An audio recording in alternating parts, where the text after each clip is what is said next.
killer, because I did like a reel on Instagram, and that reel got a lot of views, and people are interested in the discussion around lead. You know, some people heard about lead for the first time. So I have Dr. Leslie Adogame. He is the director of STRADEV.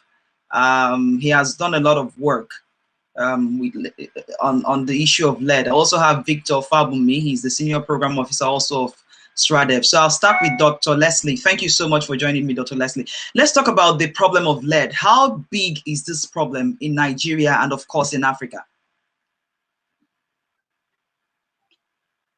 Yes, thank you very much. First of all, let me thank you for inviting me to this live TV program. First of all, can I confirm if you can hear me clearly? We can hear you clearly. Can I confirm? You can hear me clearly. That's good. Yes, you can hear me clearly. That's good. That's good.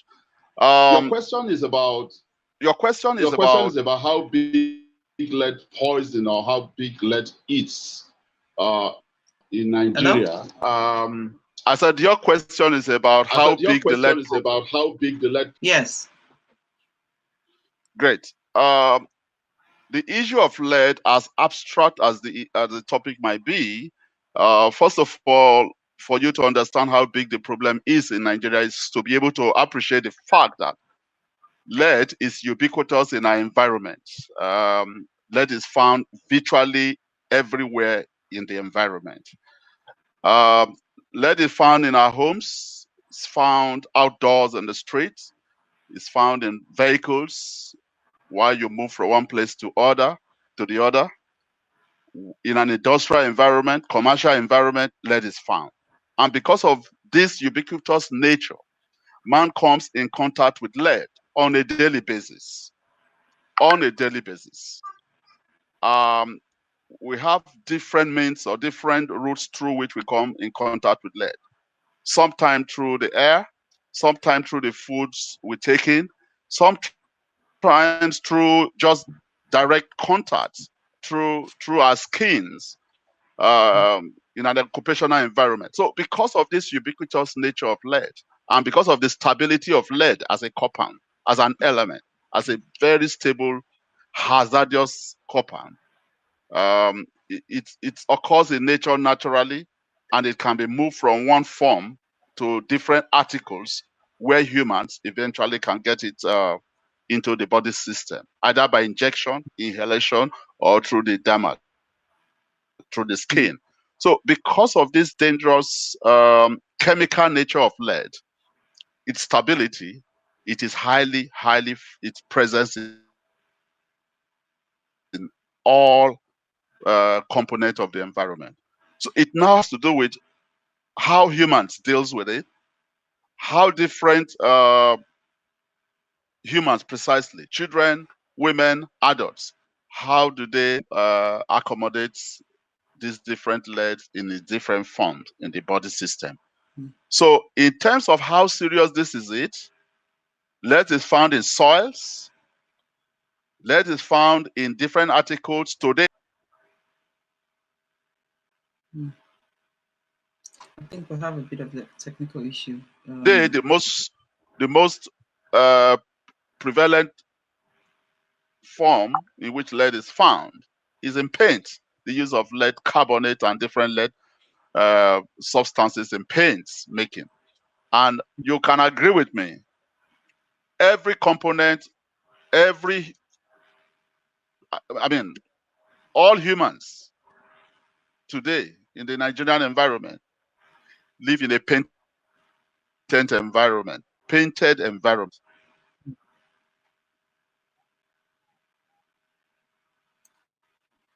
Articles of Mr. lead Leslie. that contains yes, please.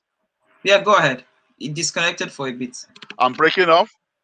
Yes, yeah, but I think we're going to have. So, if you're hearing me, I'm saying that because of this ubiquitous nature, lead is found in soil, is found in dust, and is found in different aspects of the environment. So as a result of this, in food substances, in dust, in waters we drink, in air components, and even in paints that we interact with on a daily basis in our homes. This is where children are the most exposed population. Now, so what I'm trying to paint in terms of the ubiquitous nature of lead is you have lead in toys, in articles, you have lead in homemade articles, you have lead in paint that is used in painting our environment. Then when you go further beyond the household environment, you have lead being used in batteries. Every car uses a leaded battery. And when these leaded batteries, when these batteries are obsolete, in other words, when they can no longer function, they are just disposed of. So from there, they move to the recycling facility. That's the industries that collect lead battery, acid batteries everywhere. Then that is now talking about occupational environment, occupational exposure. Those who work in those occupations are exposed. So if you are not either exposed in a domestic environment, then you are either exposed outdoor when the vehicles are just outdoor in mechanic workshops. Everybody takes their vehicles to mechanic workshops, or occupational workers who work in those environments, who works in environments where lead is being made. Then you also talk about the paint manufacturing sector. These are different areas where lead is. I'm just trying to paint a picture to say that based on the ubiquitous nature and what lead compound is used in nature, is found everywhere. So can you say that again? So when I take my car to the literature mechanic, has it that there's no component, no human being is free. No. So you said when I take my car to the mechanic, I'm most likely exposed to lead while there. Yes.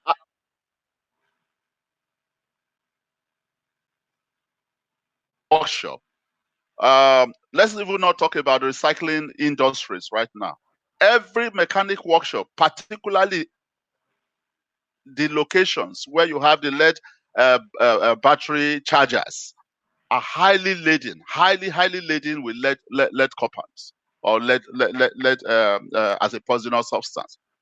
Every immediate environment. So the level of lead contamination you are going to find in a mechanic workshop is far higher than what you found particularly on the streets or in a domestic environment. In a domestic environment, you only find lead particularly from the peelings, from the lead paint that is used in homes. That is if lead compound is used as an additive. But most times it's usually used. You had a research and you said about 90% of paints in Nigeria contain lead. But then yes. Let me ask Victor now. Victor, you've dealt with those who work in these companies. You know, we've gone together to interview them somewhere in Ikorodu. Victor, can you hear me? Yes, I can. And then you had a test. Tell us what was the result of the tests, the blood samples you took from those who work in these companies and those who live around that area. What was the results? Yeah, thank you very much, Gochi. We had a research on the blood lead level of people walking around the lead acid battery recycling facilities. And we saw very high values of blood lead levels in this set of people. Then even people living around there also had very significantly high levels when compared to people that don't live around there, because we also had controls. That's people who don't live around lead acid battery recycling facilities.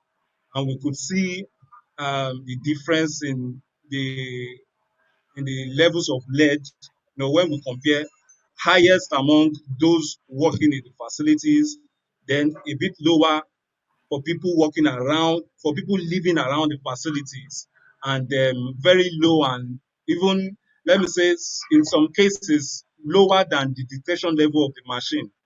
We use a Leadcare 2 machine, which we have currently in Stradeb, Nigeria. It can do a 3-minute blood sampling and testing for lead in blood. And definitely we can easily attribute this concentration of lead to the battery recycling facilities, because ahead of time, before we took those samples, we tested the soils around those facilities, and we could see heavy contamination of lead. So definitely this can be attributed to washing away of those lead content in those soils to the homes of those people living around there, and definitely it could leach into their underground water, and that could have resulted into the intake, as well as we also identify people farming around there. So, and we know that lead can also be absorbed by the root of this plant, and this could find its way to the kitchen of people, and they also ingest it, from the food. So they're exposed from the ingestion from food as well as water, then as well as fumes too that emanates from those facilities. So fumes, that's they inhale it, and they have injection exposure from food and water, and for the those that are occupationally exposed, where you see them, part of the studies included just overseeing what they do. And we see that many of them don't make use of PPEs. And I don't really think they also practice the hand washing hygiene, which so it means they must have They broken cook the and they batteries eat. manually, and take Yeah. their food, and they I just remember, I ingest. remember we saw that. I remember we saw Yeah, that live where people were yeah, actually exactly. breaking batteries, and the next minute they have that their hand in their mouth, or they, Their mouth. ate So bread with it. So, but these are workers who are also exposing their children. When they get home, they take off their work clothes and they dump it, and they've brought in lead to the home. I'll ask exactly, Mr. exactly. Leslie now about. In even in those facilities, I don't think they have washrooms where they can go to wash their clothes, and many of them don't make use of PPEs. So it is the same clothes that they use over time, and even the dermal exposure, as Doctor rightly said, is I believe it's going to be predominant among them, and Absolutely, these that's people can also that's be a source of pollution to their children and those their family members too. that also sheds light on the labor laws or labor practices in Nigeria, where people, companies are not monitored. Mr. Leslie, I'll ask you about paints. Your research showed that 90% of paints in Nigeria contain lead. That means lead could be in my home. Tell us more about that research and what you found out. Okay. Let me start by saying, without trying to create an alarm here, to say that it's a chemical product used to enhance the quality of paint, and lead can come in form of lead carbonate, lead chromate, lead oxide, and a different compound form of lead. The essence of it is because of its durability, the stability. It has the characteristics, the chemical characteristics, because it's a heavy metal. It's highly stable. So because of the characteristics of lead compound, it's capable of being added to paints to improve the quality. Now, over the years, this has been the practice. Over the years, lead has been added to paints to improve the practice. But very recently, in the past 10 years, the global community has found that this lead is very injurious to health. It has a lot of implication for reproductive health problems, cardiovascular problems, and brain injury, as well as brain damages, as well as liver cirrhosis, and so on and so forth. So because of the health implication, a new direction has been paved for the paint manufacturing sector, because it's a heavy user of lead carbonate or lead additives. So there has been alternatives identified. So as far back as 10 years, the global community, through what we call the strategic approach to international chemicals management, decided that the whole world needs to move away from the use of leaded compounded paint, so long as there are alternatives. Now, the campaign started in Nigeria, and that was what led us to start sampling for paints in the market. Sampling for paints in the market to see those that still have very high lead levels. Our first study, just like you made a reference to, found out when we studied 10 office.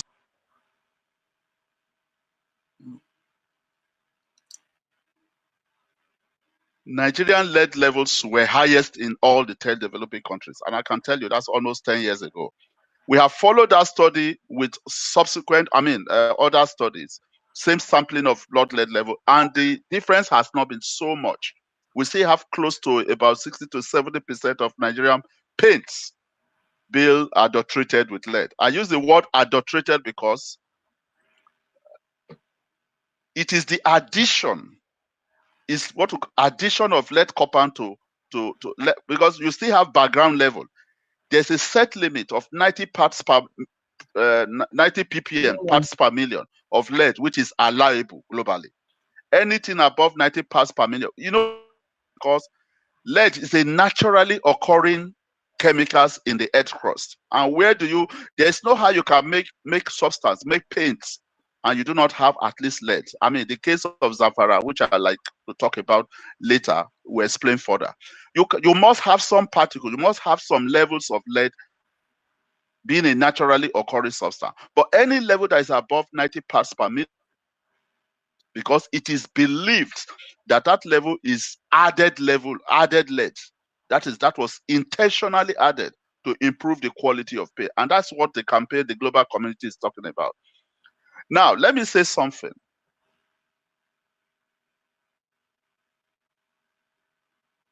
We have a vulnerable population, the women and the children. There is no safe level of lead ever found, especially in children. There's no level that you can find level of lead that you say, oh, blood lead levels above this or lower than this is safe for children. No. Public health, especially the epidemiology of lead poisoning, has shown that any level of lead in human today is poisonous, has implication for human health.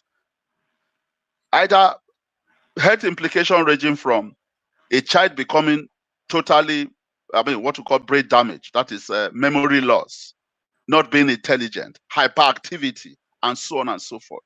Today, you don't even understand. When a child is rascal or is exhibiting some behaviors that that are unexplainable, in some cases in developed world, it has been traceable to injection of lead, high lead level. But in Nigeria here, nobody cares to know. They just say, oh, the child is stubborn. Is this spilling some facts there, Dr. Yeah, we are not saying that when a child's brain level or when a child is hyperactive or when a child is not being intelligent is directly because of lead injection. No, we are always saying lead compromises that health situation or that situation as well. So we analyzed a lot of blood, a lot of paint samples, and evidence shows that everybody, let me say everybody, particularly children and women who are we don't need network doing this right now. Exposed to lead. If not lead from ubiquitous sources like air and all that, then it has to be lead from indoor paints. And that is why the global campaign to phase out lead in paint is a huge one. We are presently carrying out a project, a JEF-funded project, where we are advising the Nigerian government, assisting the industry through the Paint Manufacturers Association to delay paint manufacturing in Nigeria. That's to totally take away paint and put an alternative. There are alternatives like zirconium.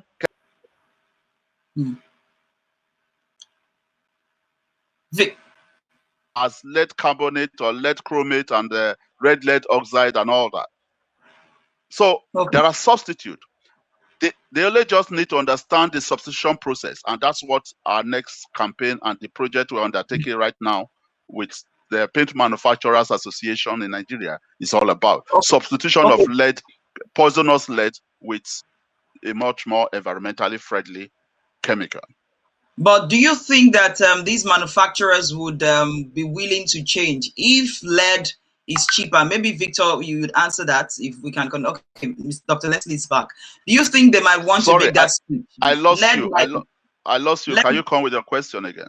yeah, I said, do you think the manufacturers may be willing or could be willing to make that switch, because is lead cheaper than the alternatives? And how do we monitor, that they are actually following the new regulations? You know what happens in Nigeria, in Africa, in many developing countries Okay. where Sorry, I didn't get you clearly, but I understand you are talking about the economics. It's a case of, in an environment, it's always a case of penny wise, pound foolish. The public health implication, the damages the use lead cause to our public health is far, far enormous compared to the economic loss or differential in cost.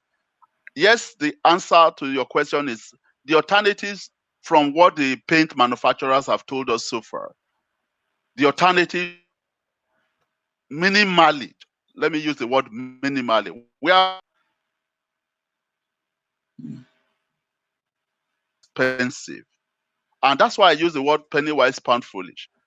A little bit more expensive, but should we be dying? Should we do we work to live, or do we work to die or work to live?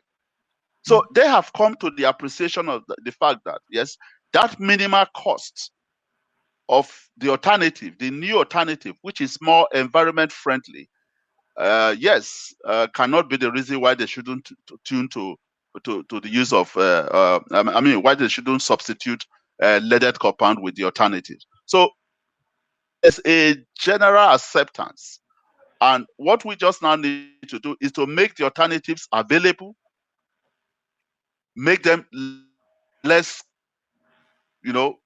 compatible or less in terms of cost, so that at least the cost differential, because we are engaging in this with the government, the Federal Ministry of Industry, Science and Trade. We also involved, the Federal Ministry of Environment is involved, Standard Organization of Nigeria is involved, so that the government can come in at the level of at least reducing tariffs for the alternatives. And this is the message we are sending. Once the importation tariffs of the alternatives are reduced, then the alternatives will compare favorably with the leaded compound that have been used to over the years. And science, technology has also shown that the reformulation, the substitution, that is, take out lead carbonate and add something like zirconium, depending on the kind of paint you want. Is it the red paint or is it the yellow paint, or depending on the quality of what you want? It's a whole lot of chemistry. There's a chemistry aspect of it. Just that simple, that process of reformulation, it does not change your final paint product. It has been tested in many countries. It does not change the quality. You still get your quality, and on the long run, you have an environmentally stable and environmentally sound product produced for the masses. So this is where it is very, very important. Yeah, shortly I'll ask you about how to identify paints that have lead. I know it's going to be very difficult for Nigerians to identify that because of the labeling. But I'll go to Victor now. Victor, can we talk about how can people get tested? If I'm worried that I probably live close to a mechanic workshop, or just worried, how do I get tested to know the level of lead that is in my body? Yeah, thank you very much. Yeah, in Nigeria presently, I don't really know of any laboratory where people can get tested. However, we as an NGO, we have an instrument that can test people and tell the level of lead in their blood. We use a lead care 2 machine, which does. We've lost Victor. Okay, but I'm back. Why I said I don't know, it's lead in blood is actually, it requires a very sensitive instrument to do that. And this machine we're talking about, it's as much as possible not not so in terms of safety and in terms of Hello? the amount of blood required. It's just a little bit of blood, and we do the sampling. It's actually very easy to do. But in the country presently, I don't know of any facility that does blood-led testing. Mr. Leslie, could you also respond to that?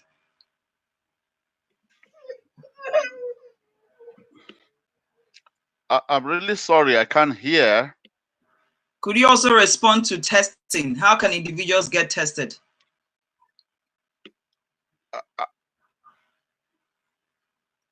Can you hear me?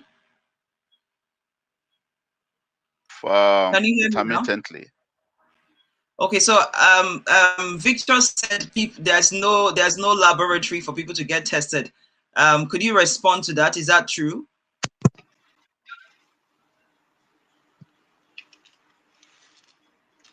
Hello?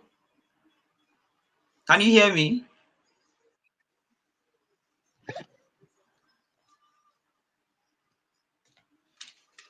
Hello. So Victor, let's talk about the labor laws. When you speak to the owners of these companies, do they even actually respond to you when you ask them about safety regulations for their staff? Well, let me talk about the lead acid battery recycling facilities.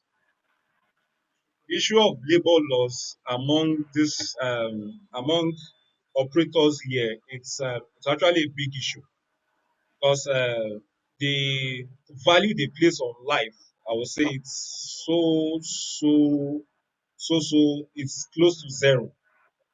Many of their workers are contract workers that are being underpaid and are not well remunerated, and also the work environment, it's not so conducive for their operations.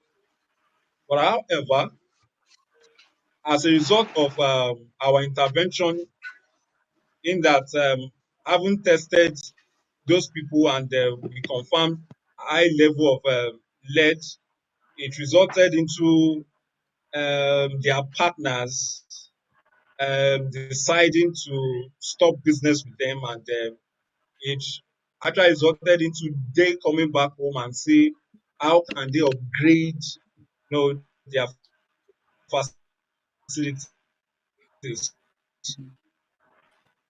So with that, one of those facilities that we beam attention on decided, and they started, like for instance, in the section where they break batteries, they tried to separate the effluent from the battery, the acids from the battery from storm water so that it doesn't run off to the environment. So at least one of them that we know of, and that's Everest, have been able to gradually move to a recycling that is less damaging on humans. Then gradually they are responding to issues with safety, because the last time we visited, we saw some of them using nose mask in their operations. But however, some other PPEs are still missing, like cold shoes, hand gloves, and the likes. And for the lead, for paints, the paint industry, yeah, we can only sensitize these people on the effect of lead through our workshops and through our programs. And to an extent, for a long period of time, we've sensitized them. They already know the awareness has actually been created already. They know the effect of lead. They know the Okay. So the activities, the workers awareness understand we've this made right over now. time. Yeah, The so workers are they beginning are to gradually understand it, and moving. okay. I'll go back to Dr. Leslie if we can connect to him. Yes, Okay. can you come with your question again? I was losing you intermittently. Yeah. If you can Okay. just ask your questions in a series, then probably. Yeah, I think so, so that you go over them quickly. I'll talk about policies. I know that some African countries do not have any policy on lead in paint, to regulate lead in paint. I would want to talk about, I think the talk is about, so I'll just give out the questions and then you respond to them. And also, you talked about toys. An ordinary parent who's watching this, how are they certain? How would they know that their child is exposed? Apart from the symptoms you mentioned, we can never really know all of these things. We have a lot of Nigerians who have kidney problems, autoimmune issues, several health issues, and always we think it's someone from the village who is doing this or something else that is, causing this. Now you're saying that it could be lead, actually. What are the policies put in place, or what are those countries that don't have policies like in Nigeria? And then how do we identify paints that contain lead?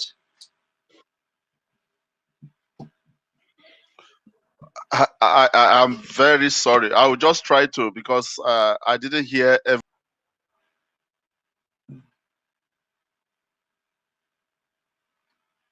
something about toys, if that is correct. Then you also talked about regulations, what needs to be done. So I hope how to know. I'm not. How to Sorry? know that a paint? How to know when you buy a paint, does it contain lead? Oh, okay. Let me be very, very clear here. It is totally impossible for you to have a physical, to use a physical assessment to determine lead content in paint. You can't go to the shelves in a paint store and say, oh yeah, this has lead, it doesn't have lead. You must have to go through a very comprehensive chemical test. And that's what I try to explain, that when we started our advocacy on this, we had to go to shelves to collect samples, and paints were, there's and the process of testing for lead in paint is really automated. You use what we call the atomic absorption spectrophotometer, which not too many institutions have. It's a highly, you put in it, smear it in it, and it tells you the parts per million or the percentage of lead in paint. So it's not something you can just see off the shelf and determine. In some developed countries, they've tried to. Hello? Of how serious it is as a public health issue. What they try to do is to put a certification for paints, especially transboundary paints that are going to be made from one part of the sent to another part. That has been achieved in many countries like Australia, in Asia, Sri Lanka, and some other countries. I think that, well, not Sri Lanka per se, but some very, very highly specialized countries. Now,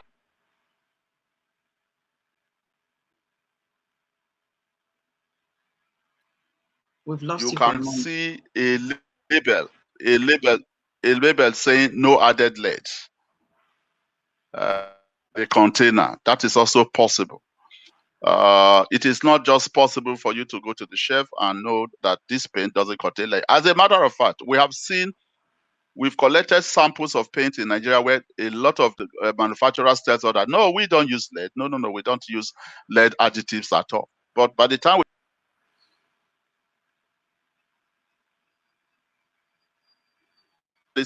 we find out that the lead content is high.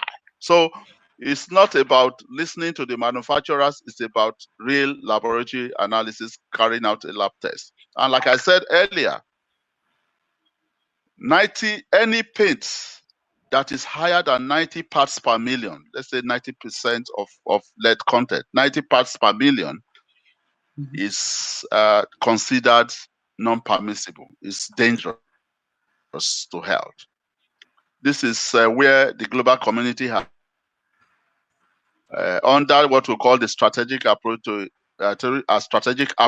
international chemicals management, which is being pioneered presently by two agencies of government through their parent Ministry of Environment.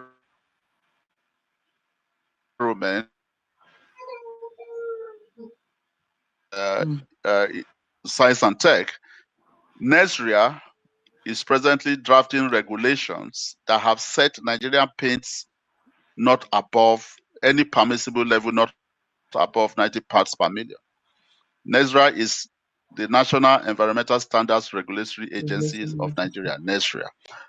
SON is also an agency of government. We started working with SON as far back 10 years ago. Immediately, they understood why lead should be added to paint, and they standardized their paints and called on all their manufacturers, all the importers, that any paint imported to Nigeria must not be above 90 parts per million. Interestingly, the imported paints, when I say the imported paint, the big names have tried to keep to the global standard.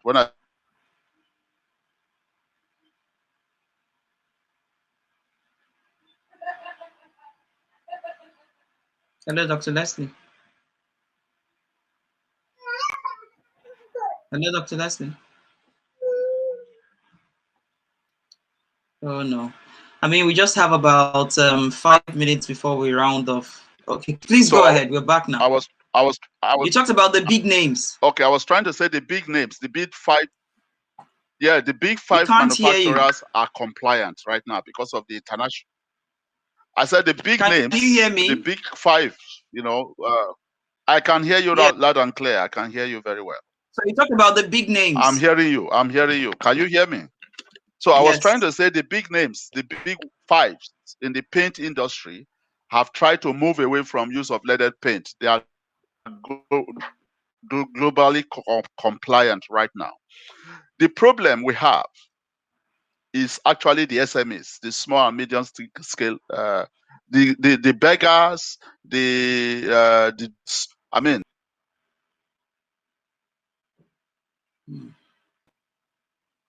your question, most of the paints manufactured by Beggar, PCML, what's the other big name now? Victor, you can remind me on that. Most of those, the big five in the industry now, no longer use leaded paint. But most of the SMEs, the smaller, medium, and small scale, President Paint, you can name them. There are so many. President, Fine Coat, all I can name all. I can give. There are so many.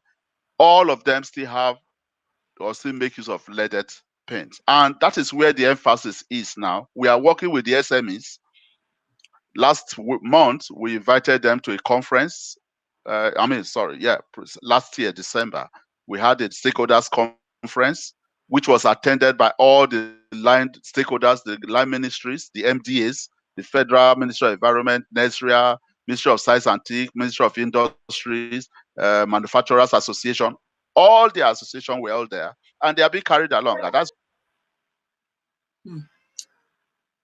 While we wait for him, could you mention the big five? Okay, go ahead. Yeah. Yes. Next month again, we are holding another stakeholders meeting specifically for the SMEs on substitution. What is happening? We can hear you. We are working with under the JEF funded project we are working on. Under the JEF funded project we are on right now, working with big manufacturers, those who are manufacturing lead alternatives, all over the world. I can give you their names, like Clariant. Clariant is a known name globally that exports non-leaded compound. That's the substituted compound. They have them available. So we have gone into an MOU in partnership with Clariant South Africa, for example, who will be assisting Nigerian SMEs to substitute the lead in paint. That is one of the big projects we're having. Next month now, we are going to have a stakeholders workshop, and Clariant is going to help our SMEs, paint manufacturer. We've signed an MOU with even the paint manufacturers as well as the Manufacturers Association of Nigeria, because advocacy has to go beyond just complaints and raising concerns. We have moved from advocacy from concerns to action, teaching industries how to move away from leaded paint, because we realize the danger inherent in this, and over the years the damage have been done to our environment. So I can tell you some of the SMEs are cooperating. A number of them is still work in progress, We already have a global partner, Clarion South Africa, who is going to be helping the Nigerian government in this case. This project is not an NGO project, it's a Nigerian government project. We are just helping to fast track and pilot it. It's a project of the Federal Ministry of Environment approved by the minister. So paint manufacturers are going to be moving away, gradually moving away from use of paint. Now, talking about regulation, which you asked, NESRA has a final draft regulation to regulate paints. They have pegged 90 parts per million. As soon as that regulation passed through the Federal Executive Council, any moment from now, any paint in the Nigerian market, any manufacturer that still, or any SMEs that still add leaded compound into paint above 90 parts per million is going to face, the normal, normal regulatory penalties. We just Is talk there, about the 3 regulation minutes is to end. already there, but we're just waiting. Okay, I'll quickly say hello to those who joined us. Susan. Yes, so we're just waiting for the federal government. Again, on the other side, awareness raising programs and hands-on on the ground is in place, is being put in place collectively to help SMEs and help paint manufacturers who wants to move quickly away and shift to environmentally sound production processes to move. Okay. Dr. Leslie, we have 2 minutes. I'll quickly say hi to those who joined us. Susan from Vancouver, a lot of people from Facebook, but those on apps, Susan, thank you. Prince Adeshegun, Kay Linda, Brian Pierce, Stephen Ahmed Momo, thank you very much. Heavenly Dew from Dallas, Dorina Walter, thank you. Kenny Charles, and all of you watching from Facebook and Twitter and YouTube, thank you so much for joining us. Network is really crappy, so I think we should end it now, before it gets really bad. But I'll write a post, on with all the points that you've made, how to know how to get tested, if you can get tested. Thank you so much for your time. Thank you, Victor Fabumi, for joining me, and thank you also Dr. Leslie Adogame for joining me. I appreciate you. Thank you so much. Thank you so much. Okay, bye. Thank you. Dr. Leslie, bye. Thank you.